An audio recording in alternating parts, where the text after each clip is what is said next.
Muy buenas tardes, profesor Eric. Para el reto de la semana número 11, escogí la lectura acerca de los océanos azules. Entonces, para comenzar con esta, abriré paso con el primer capítulo, la creación de los océanos azules. Kayla Liber es actualmente el director general de Cirque du Soleil, uno de los productos culturales de exportación más grandes de Canadá, pero antes de eso fue acordeonista, saltimbanqui y tragafuegos. Las producciones de este circo, fundado en 1984 por un grupo de actores callejeros, han sido presenciadas por cerca de 40 millones de espectadores en 90 ciudades del mundo entero. En menos de 20 años, el Circo du Soleil ha generado un nivel de ingresos que Ringling Brooks Bailey, el campeón mundial de la industria circense, tardaría más de 100 años en lograr. Lo que hace que este crecimiento acelerado sea todavía más asombroso es que no se logró en una industria atractiva, sino en una más bien deteriorada, cuyo potencial de crecimiento era limitado, visto a la luz del análisis estratégico tradicional. La capacidad de negocio u oferta por parte de los actores estrella era fuerte, también lo era la capacidad de los compradores o clientes. Las otras formas de diversión, de diversos tipos de entrenamiento urbano, pasando por los acontecimientos deportivos hasta el entrenamiento en el hogar, proyectaban una sombra larga. Los niños aclamaban por su PlayStation en lugar por una visita al circo itinerante.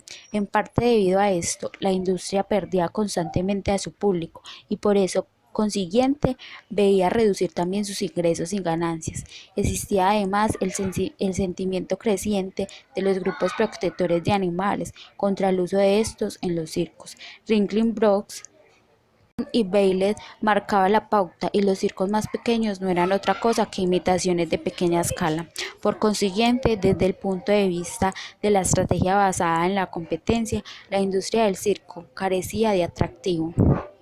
Otro aspecto notable del éxito de Cirque du Soleil es que no triunfó a fuerza de arrebatar los clientes a la industria cada vez más pequeña del circo, que había puesto tradicionalmente su mira en los niños. El Cirque du Soleil no compitió con Ringling Brooks, Barnum y Bailey, sino que creó en el mercado un espacio antes desconocido en el que la competencia se tornó irrelevante.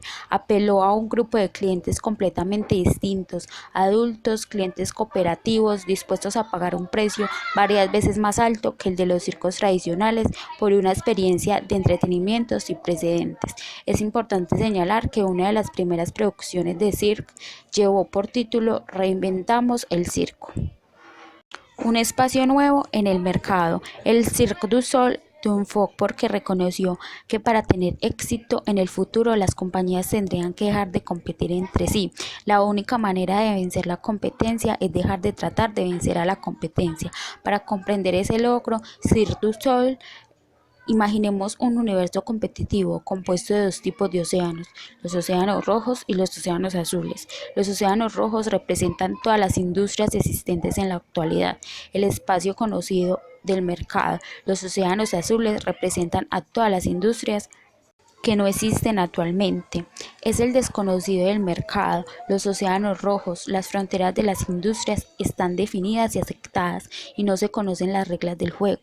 En ellos las empresas tratan de superar a sus rivales a fin de llevarse una mayor participación en la demanda existente. A medida de que se satura el espacio del mercado, se reducen las perspectivas de rentabilidad y crecimiento. Los productos se convierten en bienes genéricos y la competencia a muerte tiñe la sangre del agua del océano rojo. Por otra parte, los océanos azules se definen como un espacio de mercado no aprovechados y por la creación de demanda y de oportunidades para un crecimiento altamente rentable. Aunque algunos de los océanos azules se crean lejos de los límites de las industrias existentes, la mayoría de ellos brotan de los océanos rojos cuando se amplían las fronteras de esas industrias existentes, como hizo Cirque du Soleil. En los océanos azules, la competencia pierde su validez porque las reglas del juego todavía no existen. Siempre será importante mantenerse a flote en los océanos rojos, venciendo a los rivales.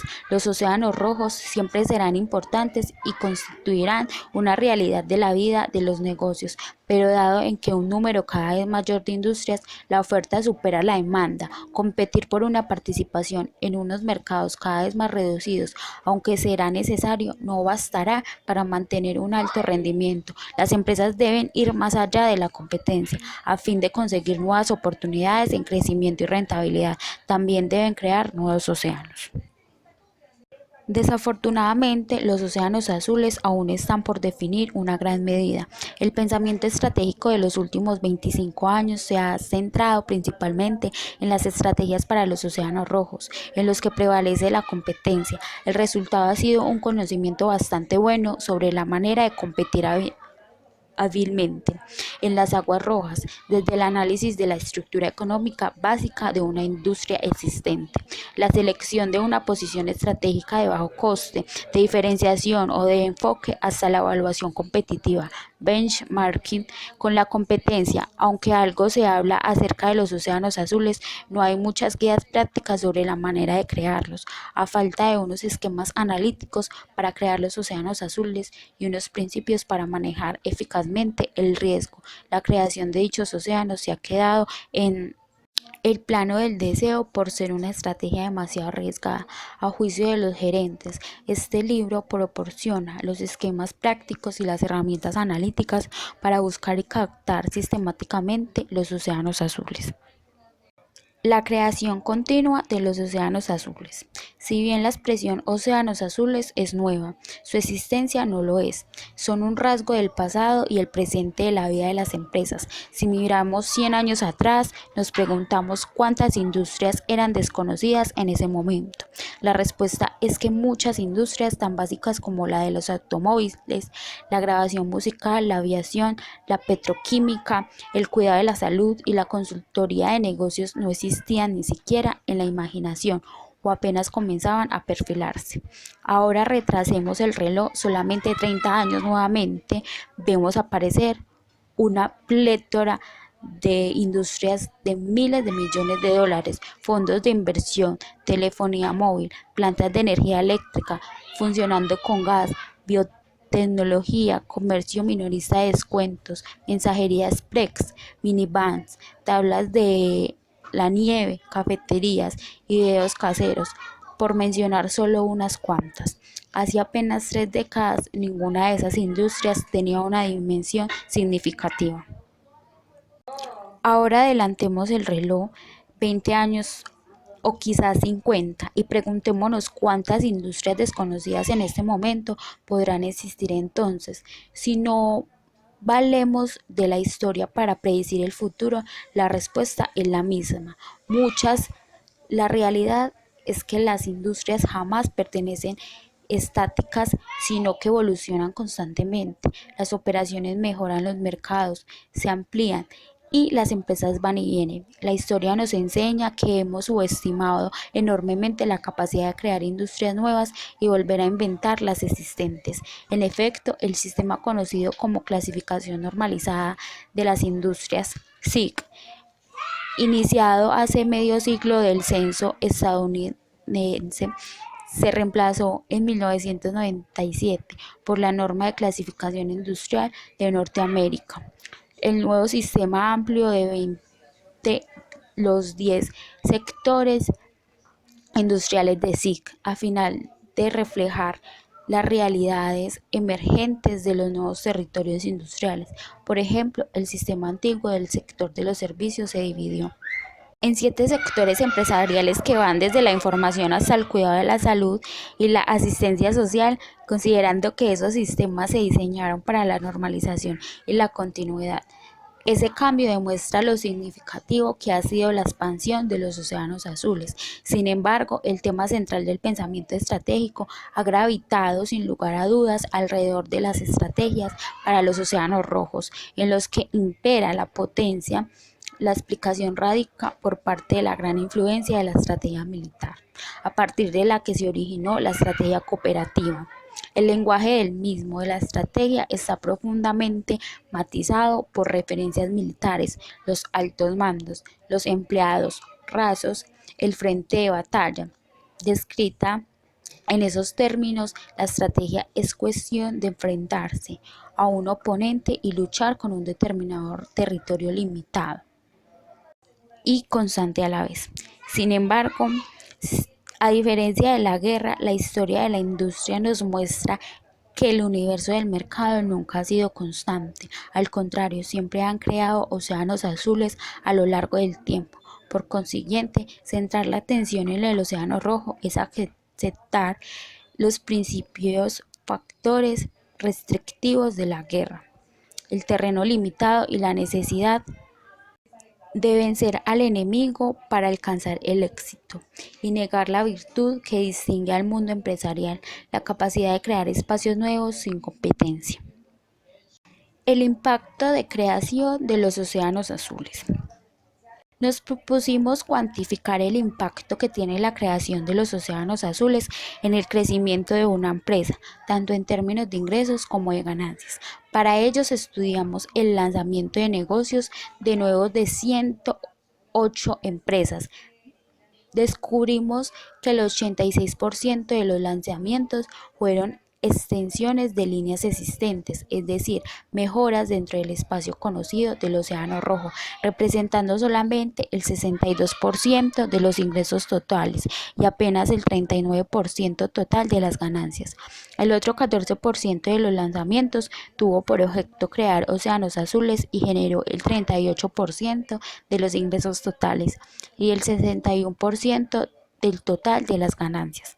Considerando que en los lanzamientos de negocios nuevos se incluyeron las inversiones totales destinadas a crear tanto océanos rojos como océanos azules. Independientemente de las consecuencias en materia de ingresos y ganancias, e incluidos los fracasos. El beneficio de la creación de los océanos azules en términos de rendimientos salta a la vista, aunque no tenemos datos sobre la tasa de aciertos de las iniciativas de los océanos rojos y océanos azules. Las diferencias de rendimiento entre ellas en términos globales son notables. El imperativo creciente de crear océanos azules. Varias fuerzas impulsan un imperativo creciente de crear océanos azules. Con la aceleración de los avances tecnológicos se ha mejorado sustancialmente la productividad de las industrias y proveedores han podido ofrecer una gama nunca vista de productos y servicios. El resultado es que la oferta supera la demanda en un número cada vez mayor de industrias.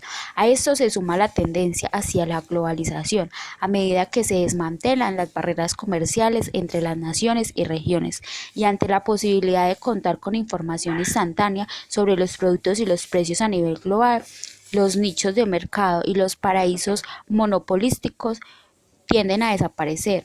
Si bien con la intensificación de la competencia global crece la oferta, no hay una evidencia clara de un aumento paralelo de la demanda en el mundo. Las estadísticas apuntan hacia una disminución de la población en muchos mercados desarrollados.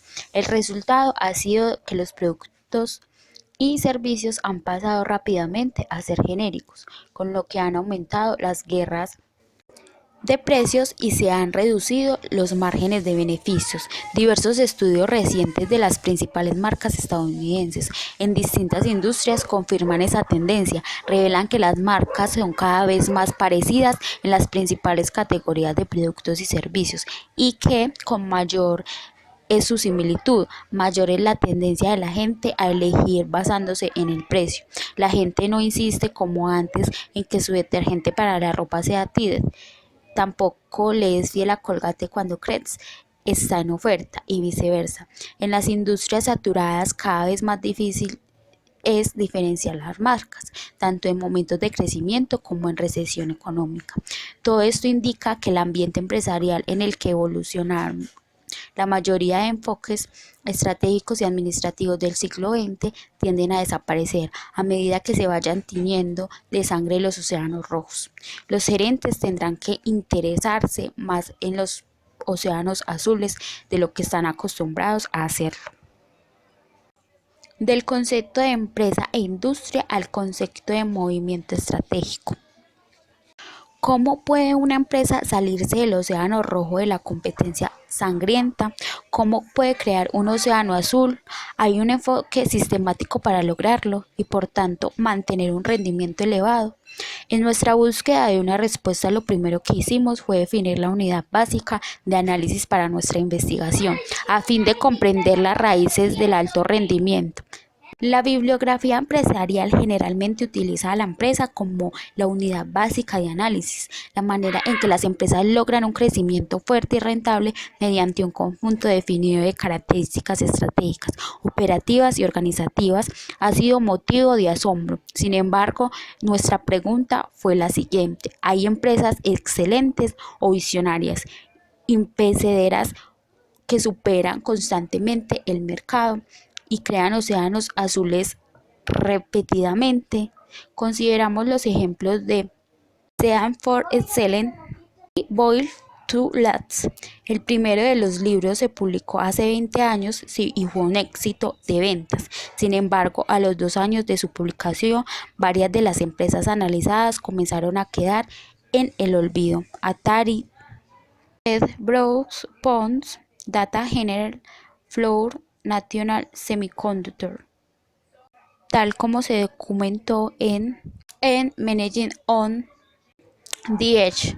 2/3 de las empresas modelo identificadas en el libro se habían caído de sus pedestales en un lapso de 5 años después de su publicación.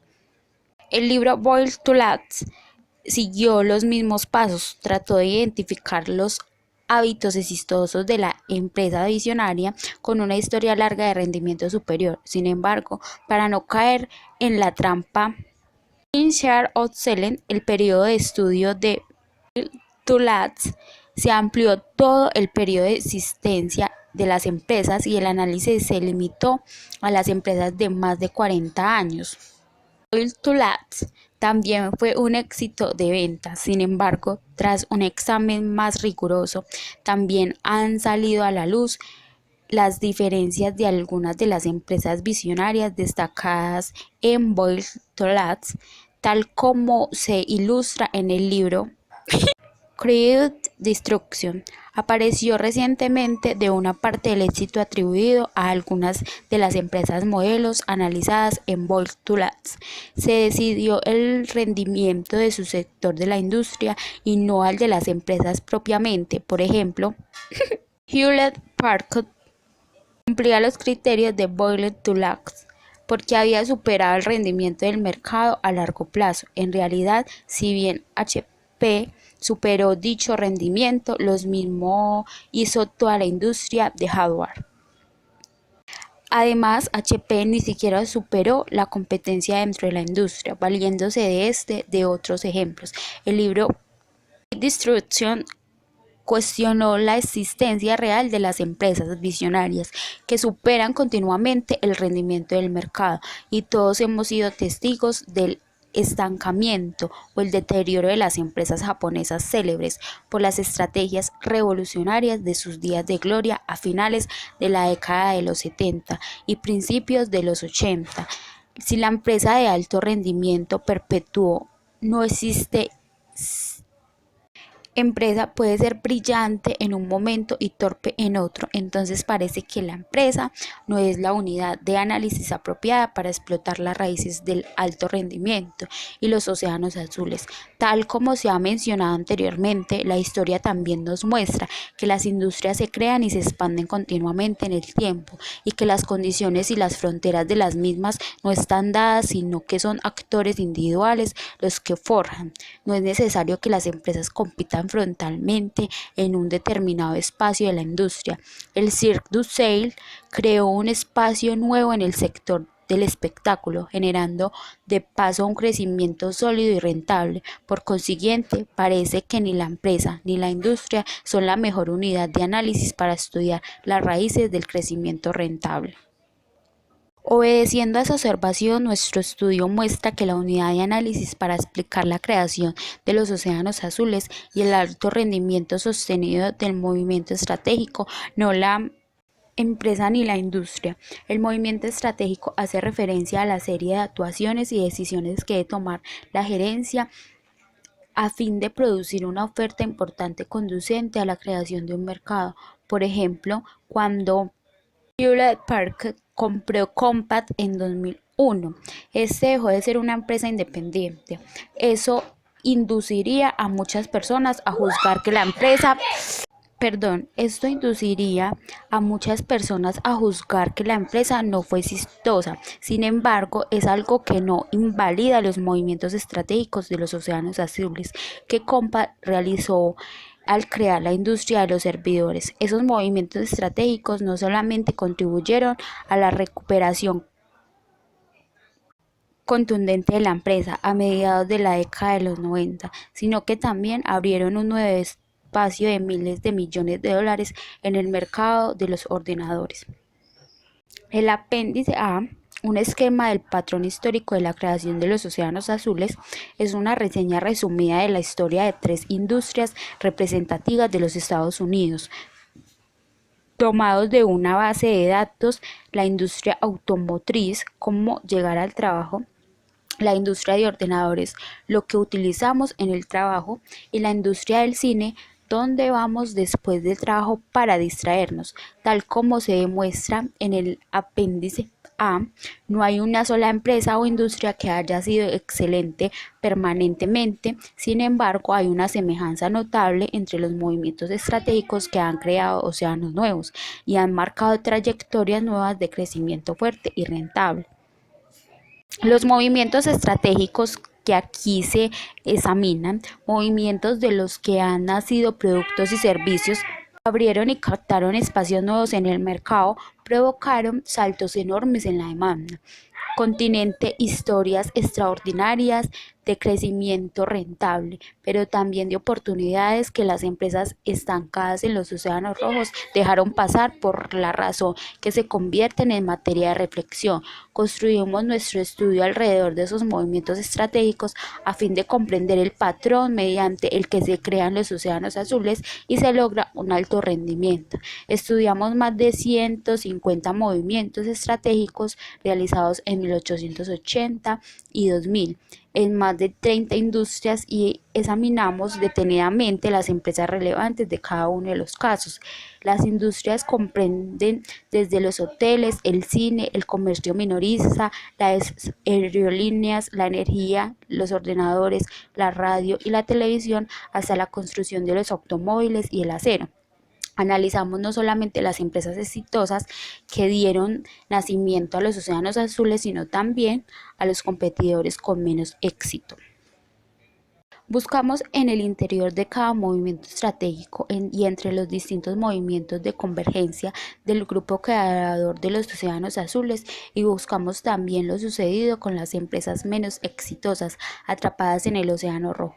Asimismo, buscamos la divergencia entre los dos grupos. Como parte de esta búsqueda, tratamos de descubrir los factores comunes conducentes a la creación de océanos azules y las diferencias fundamentales entre los triunfadores y los simples sobrevivientes o los perdedores lanzados a la deriva en el océano rojo. Mediante nuestro análisis de más de 30 industrias, confirmamos que no son las características de la industria ni la organización de la explicación la diferencia entre los grupos. Al evaluar las variables de la industria, la organización y la estrategia, descubrimos que en el grupo de los creadores de océanos azules había empresas pequeñas y grandes, gerentes jóvenes y viejos, empresas de industria atractivas y no atractivas, empresas nuevas o establecidas, privadas y públicas, de industrias de baja, alta y tecnología, y de diversos orígenes nacionales. En nuestros análisis nos encontramos una empresa o industria que hubiera sido excelente continuamente, lo que disfrutemos detrás de historias de éxito aparentemente idiosincráticas, fue un patrón constante y común en todos los movimientos estratégicos encaminados a crear y captar océanos azules. Ya se tratará de Ford en 1908 con el modelo T y GM en 1924 con los vehículos diseñados para apelar las emociones, de CNN en 1980 con las noticias en directo las 24 horas durante los 7 días de la semana, o de Company, Starbucks, Southwest Airlines o el Cirque du Soleil, o para el caso cualquiera de las otras jugadas del Océano Azul de nuestro estudio. El enfoque estratégico para crear océanos azules fue constante en el tiempo, independientemente de la industria. Nuestra investigación también abarcó los movimientos estratégicos famosos que sirvieron de motor para la recuperación del sector público. Ahí encontramos un patrón sorprendente parecido. Innovación en valor, la piedra angular de la estrategia del Océano Azul. Tradicionalmente, quienes han triunfado al crear océanos azules se han diferenciado de los perdedores por su manera de enfocar la estrategia. Las empresas atrapadas en el océano rojo han seguido el enfoque convencional de correr para vencer a la competencia, construyendo una trinchera defensiva dentro del orden existente de la industria. Por su parte, los creadores de los océanos azules sorprenden porque no utilizan la competencia como referencia para la comparación. Lo que hacen es aplicar una lógica estratégica diferente a la que hemos denominado innovación en valor. La innovación en valor es la piedra angular de la estrategia del Océano Azul. Le hemos dado ese nombre porque en lugar de basarse en la victoria sobre la competencia, el objetivo es lograr que la competencia se tome irrelevante al dar un gran salto cualitativo en valor, tanto para los compradores como para la empresa, abriendo de paso un espacio nuevo y desconocido en el mercado. La innovación en valor se hace el mismo énfasis en el valor de la innovación. El valor sin innovación suele quedarse en el plano de la creación gradual del valor, algo que mejora el valor, pero que no es suficiente para sobresalir en el mercado. La innovación sin valor tiende a basarse en la tecnología, en el concepto de ser pionera o futurista, lo que hace que termine yendo más allá de lo los compradores están dispuestos a aceptar y adquirir. En este sentido, es importante distinguir entre la innovación en valor y los conceptos de la innovación, tecnología y de ser pioneros en un mercado. Nuestro estudio demuestra que aquello que distingue a los ganadores de los perdedores cuando se trata de crear océanos azules no es la tecnología punta ni tampoco la identificación del momento exacto para entrar en el mercado. Estos factores están presentes algunas veces, pero en la mayoría de los casos no es así. La innovación en valor ocurre solamente cuando la empresa logra alinear la innovación con la utilidad, el precio y las posiciones de costes, cuando los innovadores de la tecnología y los pioneros del mercado no refuerzan la innovación en el valor. Muchas veces terminan poniendo huevos que otras empresas empollan. La innovación en valor es una nueva forma de pensar y de ejecutar la estrategia, mediante la que se crean océanos azules y se deja al lado la competencia. Es importante señalar que la innovación en valor cuestiona uno de los dogmas más comúnmente aceptados de la estrategia basada en la competencia: la disyuntiva entre el valor y el coste. El concepto convencional es que las empresas pueden crear un mayor valor para los clientes a un coste más alto, o bien crear un valor apenas razonable a un coste menor. Desde ese punto de vista, la estrategia consiste en elegir entre la diferenciación y el bajo coste. Por otra parte, quienes buscan crear océanos azules buscan la diferenciación y el bajo coste simultáneamente. Volvamos al Cirque du Soleil. La esencia del espectáculo que logró crear fue la búsqueda simultánea de la diferenciación y el bajo coste. Cuando apareció por primera vez, los demás circos se dedicaban a compararse entre sí y maximizar su participación en una demanda cada vez más reducida, exprimiendo los mismos actos circenses tradicionales. Por consiguiente, buscaban más payasos y domadores famosos, una estrategia que elevaba su estructura de costes.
estructura, perdón, de corte sin modificar sustancialmente la experiencia del espectáculo.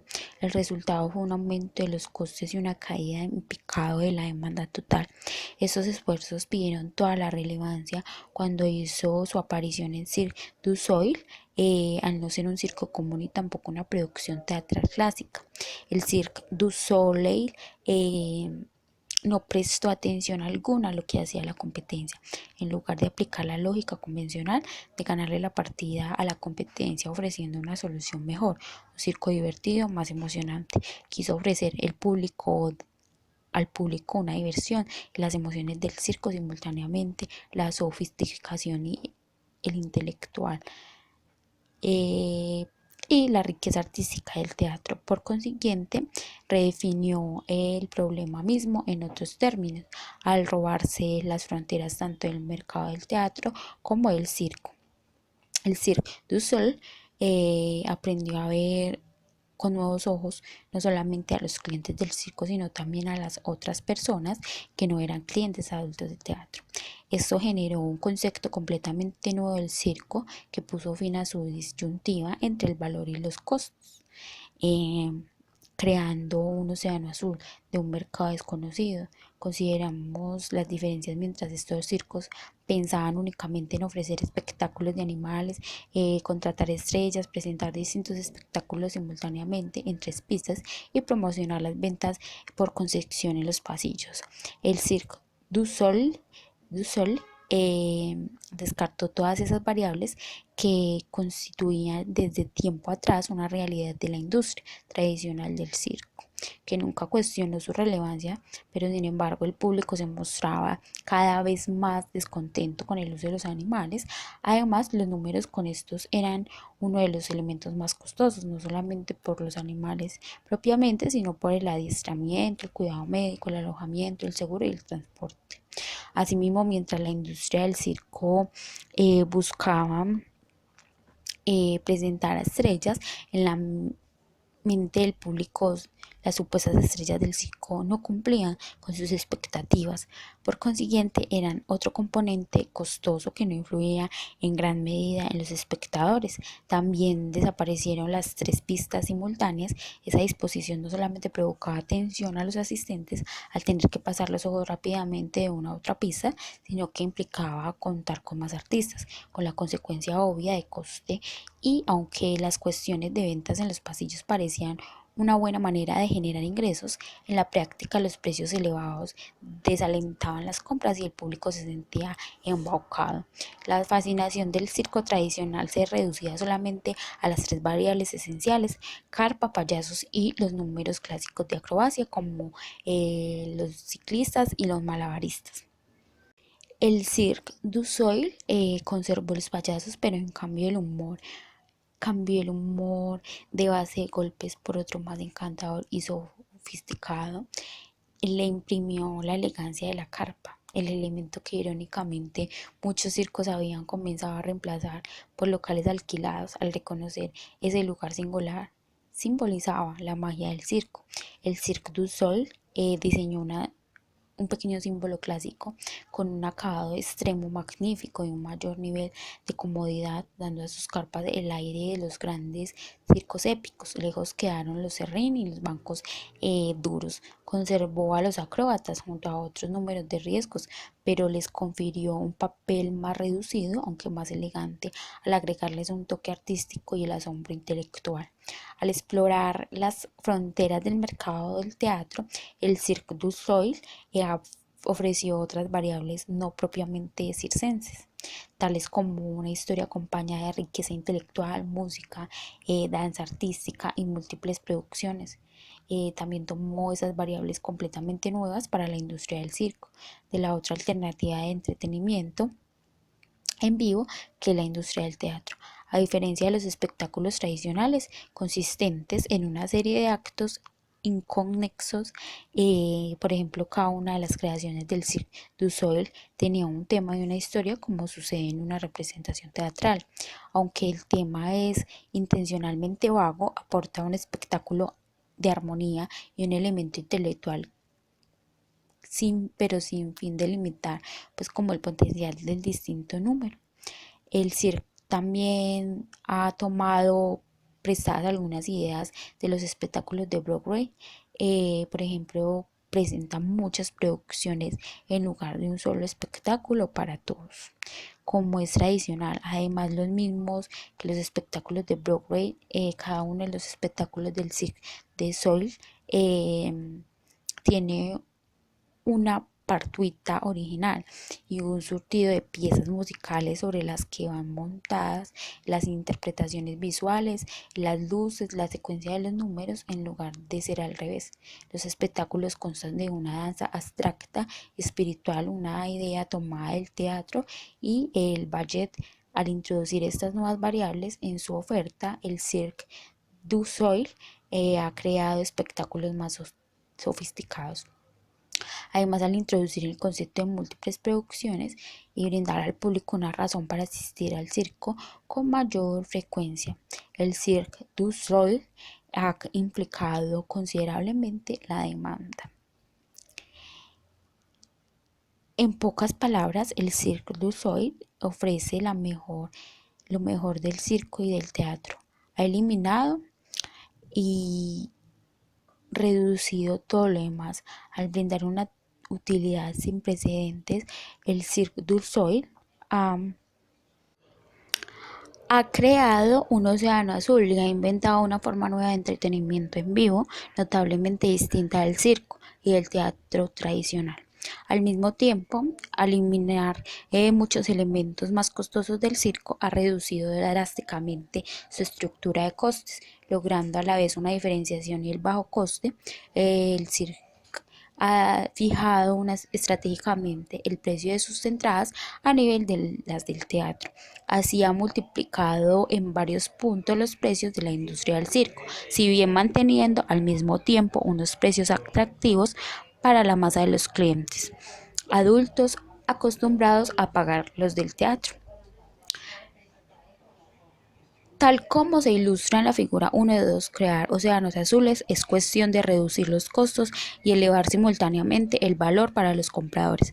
Así es como se logra un salto cualitativo en el valor, tanto para la empresa como para sus compradores, considerando que el valor para el comprador se deriva de la utilidad y del precio de la empresa, ofrece y puesto que el valor para la empresa se genera del precio y de su estructura de costes. Hay innovación en valor solamente cuando el sistema integral de la utilidad, precio y actividades de costes de la empresa está debidamente alineado. Es este enfoque de un sistema integral el que hace sustentable en la creación de una estrategia del océano azul. En la estrategia del océano azul se integra toda la gama de actividades funcionales y operativas de una empresa. Por otra parte, innovaciones como las que se consiguen con el producto se pueden lograr a nivel de un subsistema sin afectar a la estrategia general de la empresa. Por ejemplo, una innovación en el proceso de producción puede reducir la estructura de costes de la empresa y fortalecer su estrategia de liderazgo en costes sin modificar su propuesta de utilidad, aunque las innovaciones de este tipo pueden servir para asegurar e incluso elevar la posición de una empresa en el mercado. Ese enfoque de su sistema rara a la vez crea un océano azul o un espacio nuevo. En este sentido, la innovación en valor es más que innovación, es una cuestión de estrategia que abarca el sistema total de actividades de la empresa. Para que haya innovación en valor, las empresas deben orientar todo su sistema hacia el objetivo de lograr un salto cualitativo en el valor, tanto para los compradores como para ellas mismas. De no existir ese enfoque integral, la innovación permanecerá separada del corazón de la estrategia. En la figura 1 de 3 se ilustran las características fundamentales que definen las estrategias de los océanos azules y rojos. Las estrategias de estos últimos, basada en la competencia, presupone que las condiciones estructurales de una industria están dadas y que las empresas deben competir sometiéndose a ellas. Ese supuesto se basa en aquello que los académicos denominan el concepto estructuralista o determinismo ambiental. En contraste de la innovación en valor se basa en la idea de las fronteras del mercado y la estructura industrial no están dadas y los actores de la industria las pueden reconstruir mediante sus actuaciones y postulados. Esto es lo que nosotros hemos denominado el concepto de reconstruccionistas en el Océano Rojo. La diferenciación cuesta porque las empresas compiten de acuerdo con la misma regla de las mejoras prácticas. Por consiguiente, las empresas escogen entre las alternativas estratégicas de la diferenciación o la del bajo coste. Pero en el mundo de reconstruccionistas, el propósito estratégico es definir nuevas reglas para las mejoras prácticas, rompiendo esa disyuntiva entre el valor y el coste y creando así un océano azul para la planeación adicional sobre la anotación. Véase en la B, etcétera. La innovación en valor, una visión reconstruccionista de la estrategia. El Cirque du Soleil rompió la regla de las mejores prácticas de la industria del circo, logrando al mismo tiempo la diferenciación y el bajo coste, al reconstruir elementos que estaban fuera de las fronteras existentes en su sector. Así es el Cirque du Soleil realmente un circo considerado todo lo que ha eliminado, reducido, incrementado y creado, o es teatro. Y si es teatro, entonces ¿cuál es su género? ¿Es un espectáculo de Broadway, una ópera o un ballet? No está claro. El Cirque du Soleil tomó elementos de esas dos alternativas y los reconstruyó, quedando al final con un poco de todo y a la vez de nada. Creó un océano azul, un espacio sin competencia en el mercado, sobre cuyo nombre no hay todavía un acuerdo. Formación y ejecución de la estrategia del Océano Azul. Aunque las condiciones económicas imponen la necesidad de los océanos azules, existe la creencia general de que la probabilidad de tener éxito es menor cuando las empresas se aventuran por fuera del espacio conocido de sus industrias. El problema es cómo alcanzar el éxito en los océanos azules. ¿Cómo pueden las empresas maximizar sistemáticamente las oportunidades y minimizar al mismo tiempo los riesgos de formular y ejecutar una estrategia del océano azul? Si no se comprenden los principios de maximizar las oportunidades y minimizar los riesgos en los que se basa la creación y el aprovechamiento de los océanos azules, las probabilidades estarán en contra de la iniciativa del océano azul. Claro que de esta no hay ninguna estrategia que no tenga riesgos. En la estrategia habrá siempre oportunidades y riesgos. Trátese de una iniciativa de océano rojo o océano azul. Pero el campo de juego está actualmente muy inclinado hacia las herramientas y los esquemas analíticos diseñados para vencer los océanos rojos. Mientras siga existiendo ese desequilibrio, los océanos rojos continuarán dominando la agenda estratégica de las empresas, a pesar de la urgencia que hay en la creciente de crear océanos azules para bien de la actividad empresarial. Quizás esto no explique el hecho de que las empresas todavía no han tomado medidas serias con respecto a las recomendaciones de rebarse el espacio conocido de sus industrias. El propósito de este libro es corregir este desequilibrio presentando una metodología para sustentar nuestra tesis. Aquí presentamos los principios y los esquemas analíticos para tener éxito en los océanos azules. En el capítulo 2 presentamos las herramientas y los esquemas analíticos considerados esenciales para crear y captar océanos azules, aunque en los capítulos siguientes se muestran otras según se vean necesitadas. Las herramientas básicas de análisis se utilizan durante todo el libro. Las empresas pueden provocar cambios en la industria o en los principios fundamentales del mercado aplicando deliberadamente estas herramientas y esquemas de océanos azules, que se basan en el problema dual de la oportunidad y el riesgo. En los capítulos siguientes introducimos los principios para asegurar el éxito en la formulación y la ejecución de la estrategia del océano azul y explicamos la manera en que se aplican en la práctica junto con las herramientas analíticas. Los principios rectos para lograr el éxito al formular las estrategias del Océano Azul son 4. Los capítulos 3 del 3 al 6 tratan de cada uno de estos principios respectivamente.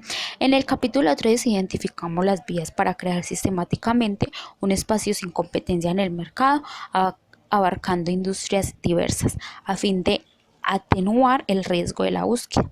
El capítulo enseña a hacer irrelevante la competencia al explorar más allá de las 6 fronteras convencionales, de esta con el fin de abrir océanos azules comercialmente importantes. Las 6 se centran en buscar a través de las industrias de grupos estratégicos de la cadena de compradores de oferta complementarias de productos y servicios, de orientaciones funcionales y emocionales de una industria e incluso a través del tiempo.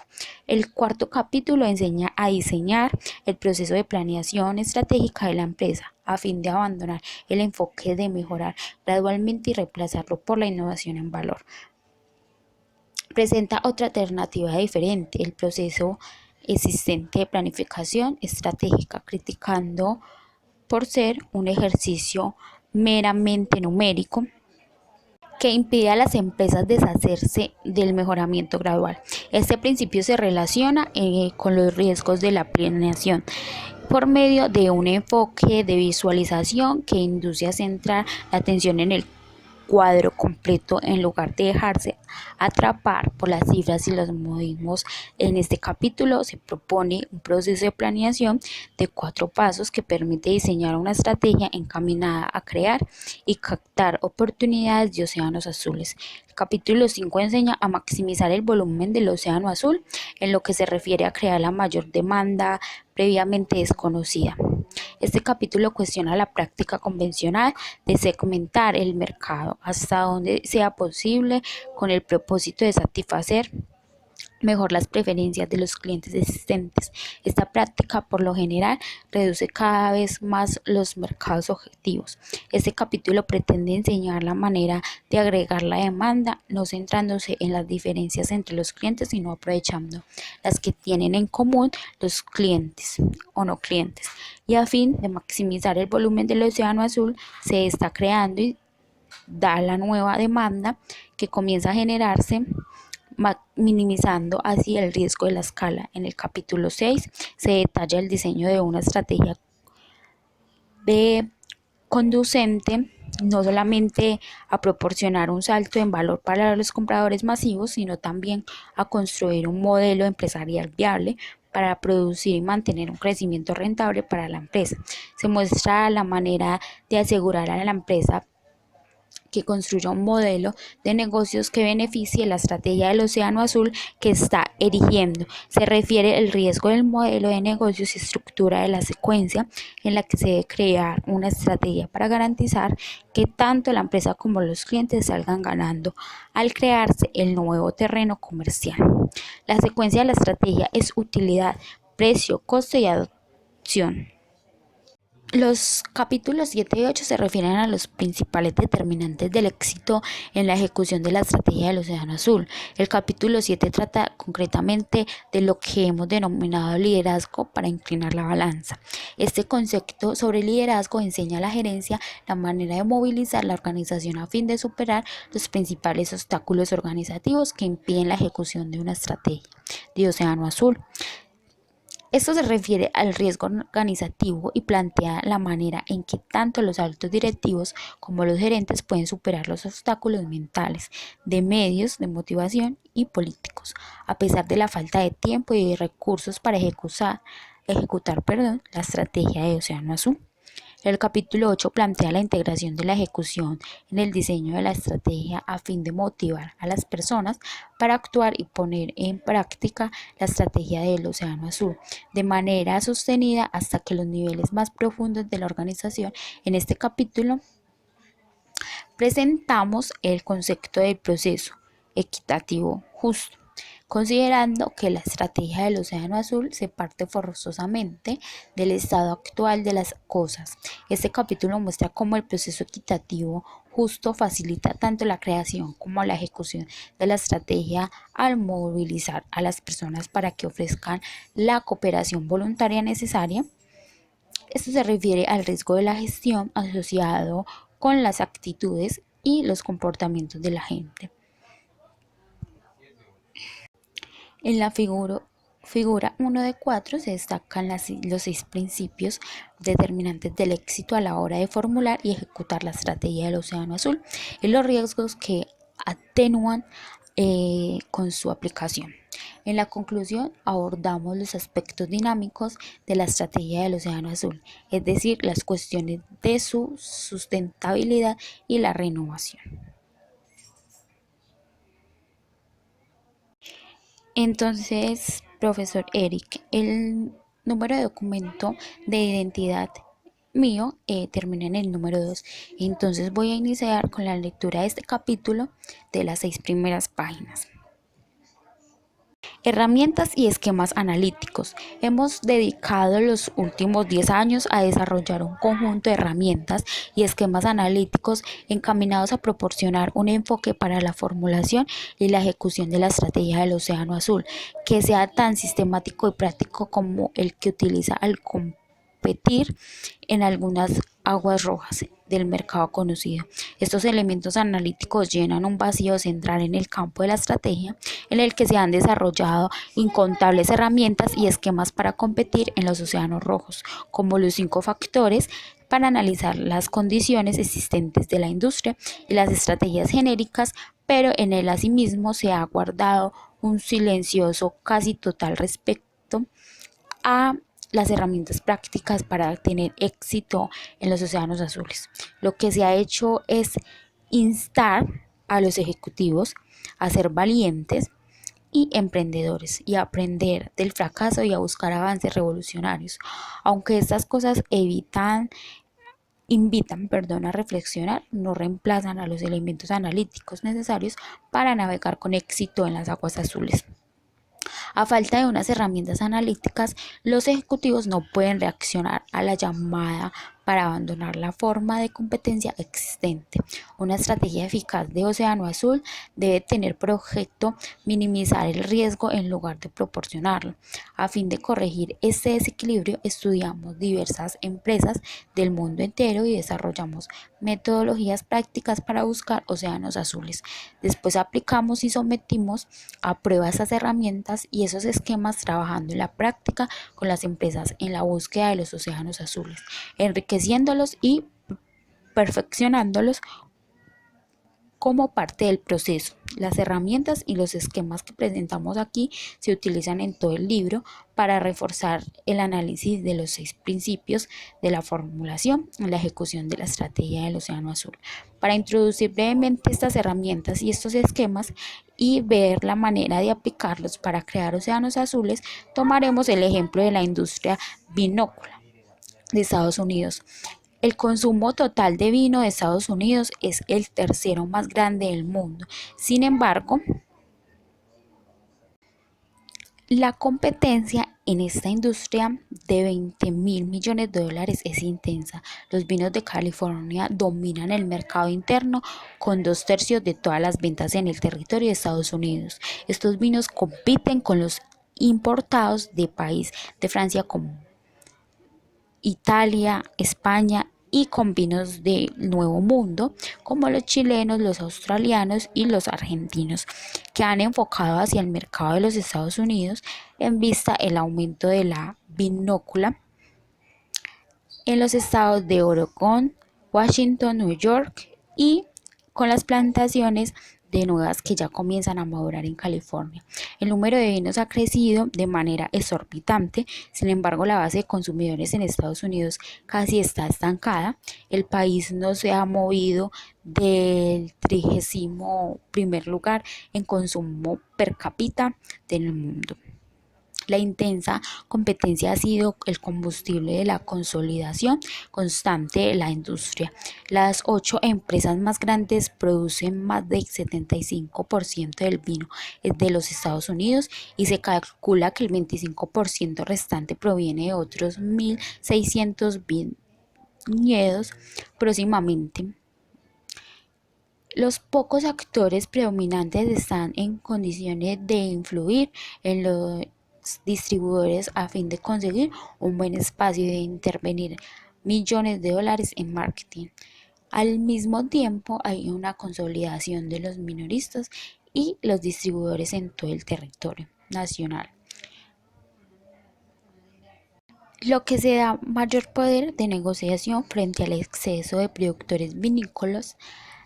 Las batallas por el espacio en los anaqueles y las bodegas de los minoristas y distribuidores es titánica. No es sorprendente entonces que las empresas débiles y las más dirigidas sucumban. La presión para reducir los precios del vino ya es un hecho. En pocas palabras, la industria vinícola de Estados Unidos se enfrenta a una situación de competencia intensa, una presión cada vez mayor para reducir precios, un poder de negociación cada vez más grande por parte de los canales de distribución y de venta minorista, y una demanda estática a pesar de una selección minuciosa al aplicar el pensamiento estratégico convencional. La industria casi ha perdido su atractivo. La pregunta crucial para los estrategas es cómo salir de este océano rojo de competencia sangrienta para lograr que la competencia se torne irrelevante.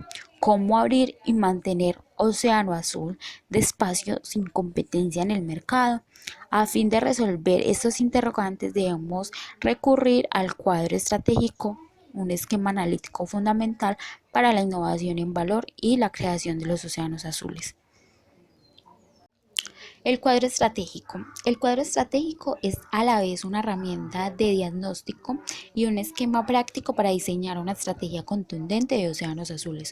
Cumple dos propósitos. El primero es plasmar el esquema actual de la competencia en el mercado conocido a fin de arrojar luces sobre las inversiones de los diversos actores, sobre las variables alrededor de las que compite la industria actualmente en productos, servicio y cumplimiento de entrega, y sobre lo que los clientes reciben cuando compran aquello que los competidores ofrecen.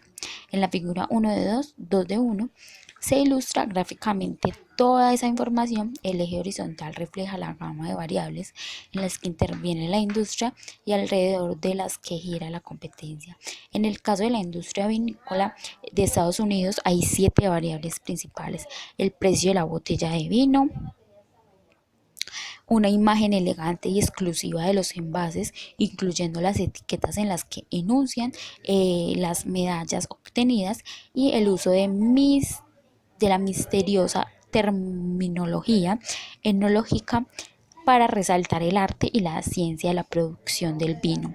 Unas inversiones enormes de marketing para incrementar la conciencia de los consumidores en un mercado saturado y para alentar a los distribuidores y minoristas a dar prioridad a una determinada empresa de vino. La calidad de añejamiento del vino, el prestigio del viñedo y su legado, de ahí las referencias a haciendas y los castillos, y la historia del establecimiento.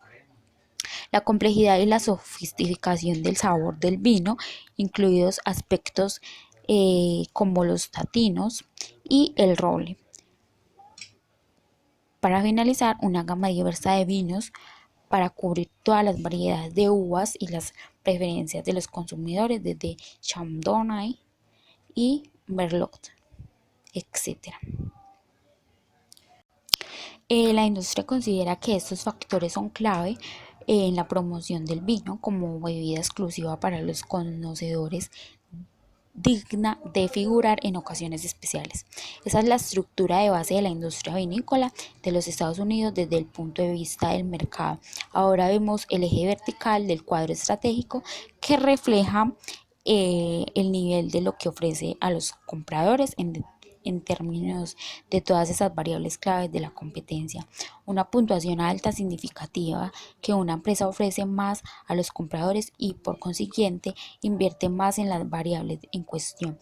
En lo que se refiere al precio, la puntuación alta indicada un precio más elevado. Ahora podemos hacer un gráfico de lo que ofrecen actualmente las bodegas de vino con respecto a todas esas variables a fin de comprender su perfil estratégico o curvas de valor. La curva de valor es el componente básico del cuadro estratégico y constituye una representación gráfica del rendimiento relativo de una empresa en lo referente a las variables de la competencia en su industria. La figura 2 de 1 de la página siguiente muestra una convergencia enorme de las curvas de valor de las más de 1.600 bodegas de vino que participan en la industria de Estados Unidos. Desde el punto de vista de los compradores, a pesar de la multitud de competidores, al ubicar los vinos de prestigio en el cuadro estratégico, descubrimos que todos ellos, considerados desde el punto de vista del mercado, tienen básicamente el mismo perfil, ofrecen un precio elevado y tienen un alto nivel de oferta en todas las variables claves de la competencia. Su perfil estratégico se basa en la estrategia clásica de la diferenciación, no obstante, desde el punto de vista del mercado. Todos son diferentes de la misma forma. Por otro lado, los vinos económicos también tienen básicamente el mismo perfil estratégico, su precio es bajo, como también es su oferta con respecto a las demás variables clave de la competencia.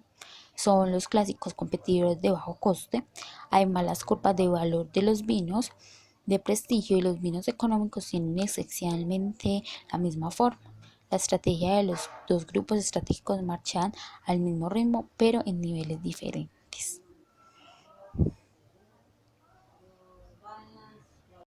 Si una empresa desea lanzarse a una trayectoria de crecimiento fuerte y rentable en medio de esas condiciones de la industria, de nada le servirá tomar como referencia competitiva a sus competidores y tratar de vendérselos ofreciendo un poco más por un poco menos. Esa estrategia podría incrementar en algo las ventas, pero no le serviría para abrirse en el espacio de un mercado nuevo sin competencia, y la vía para llegar a los océanos azules tampoco es de las investigaciones exhaustivas del mercado.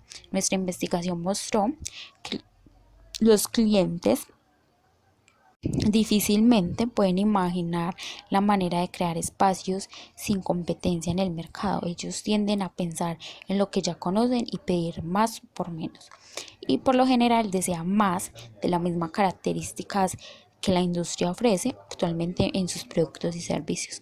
A fin de modificar fundamentalmente el cuadro estratégico de una industria, es necesario comenzar por enfocar la estrategia no en los competidores sino en las alternativas, y no en los clientes sino en los clientes de la industria, para buscar tanto valor como coste. Es preciso resistirse a la vieja lógica de compararse con los competidores existentes y de elegir entre ser el líder en diferenciación o el líder en coste.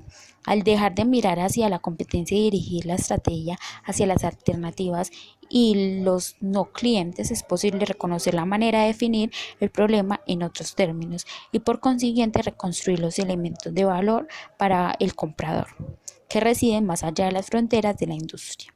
La lógica estratégica convencional por parte empuja a ofrecer soluciones superiores a las de las rivales para los problemas existentes definidos por las industrias. En el caso de la industria vinícola de los Estados Unidos, la sabiduría convencional empuja a las bodegas de vino a centrarse en ofrecer prestigio y calidad en su respectivo nivel de precio. Ofrecer más implicaba añadir complejidad al vino, basándose en los perfiles de sabor compartidos por los productores y reforzados por el sistema de los métodos de calificación. Los productos de vino, los jurados calificadores y los consumidores expertos concuerdan en que la complejidad, la personalidad y las características se reflejan la exclusividad de la tierra del cultivo, la estación y la destreza del productor en los procesos del taninos.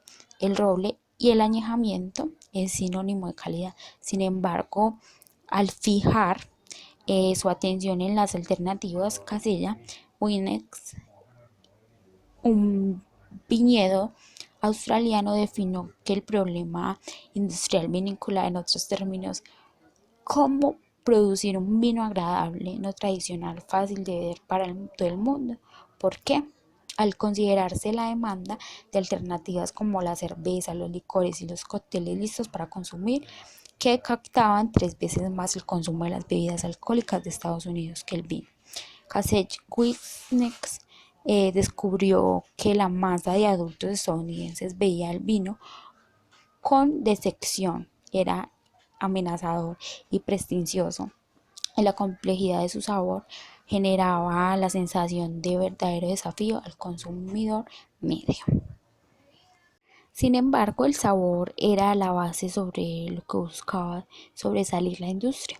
A partir de este conocimiento, Kasich-Wicks se dispuso a explorar la manera de diseñar nuevamente el perfil estratégico de la industria vinícola de Estados Unidos a fin de crear un océano azul. Para lograrlo, recurrió a la segunda herramienta analítica básicamente en la que se apoyó un océano azul, el esquema de las cuatro acciones.